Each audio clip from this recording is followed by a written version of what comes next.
Merlin once again into this cycle that we've seen before in theme parks around the world, where they go, you know what, it's actually cheaper if we get third-party companies to come in and to take this over, only to then turn around and be like, well, you know, maybe it's cheaper to go back in-house.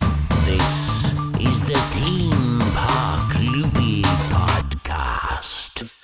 Now we're hearing that Merlin are cutting back on entertainment, or maybe outsourcing entertainment potentially.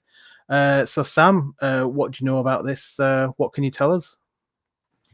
Yeah, so this is a very sad one, and one that's very close to my heart, Ryan, because, you know, I am an entertainment person. That is my bread and butter. That has been my entire career path, is within the entertainment industry, and more so specifically in the immersive theme park entertainment world. So I feel for a lot of the performers, animators, actors, character performers that are being let go or may soon to be let go.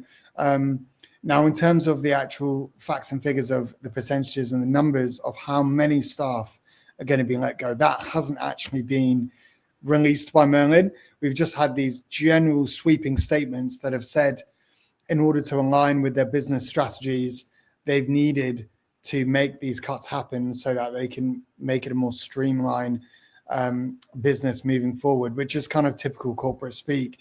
But we do know that cuts are coming to some parks in America, in the Central Florida area, certainly the Legoland parks around the world.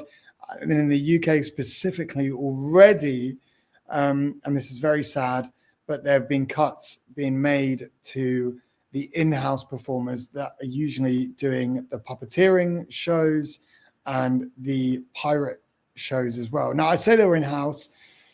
Typically, they've always been actually kind of independent contractors as their contracts go. So technically, they're not the in-house entertainment team, but those mainstay shows for the moment have been put on hold while they're working out who is going to take over the larger contracts. Now, again, this is all rumorville. That has been said to be moving to RWS, who, if you're unfamiliar with RWS, they are independent kind of producers, directors, and they find all their own staff. They're like a third-party company for entertainment in the theme park industry. They have done work in the US, obviously in the Middle East, and then also in the UK. And so the rumor is at the moment that because of their global, what's the word I'm looking for, Ryan? Help me out. Global reputation, global reach. Thank you. Because of RWS's global presence in the theme park market and the fact that they have offices around the world and are producing entertainment around the world, it does make sense that they would come in to do that. However, what it does do is put Merlin once again into this cycle that we've seen before in theme parks around the world, where they go, you know what, it's actually cheaper if we get third-party companies to come in and to take this over and to do the entertainment, only to then turn around and be like, well, you know, maybe it's cheaper to go back in-house.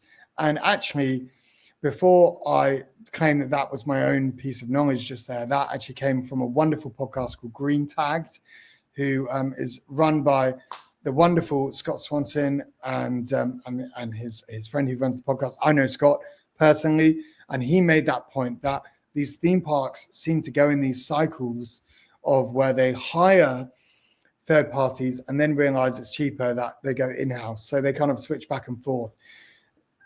I worry this is short-term thinking from Merlin. I actually don't know what's going to happen to the future of Merlin, but what I do know is that I feel very sorry for all the in-house entertainment staff, performers, actors, dancers, the kind of creative teams that are surrounding those that are now potentially going to be jobless or have lack of work because of the cuts that are being made. So I think it's really important that we send our best and our hearts out to those affected by these cuts. You're not alone. There is still a place for you in the industry. Please do not give up hope. And maybe even go to RWS and see if they would hire you on a third party. Maybe you'd potentially get a bit more money. Who knows? But things will change around and there will be work for you out there. Just please don't give up hope.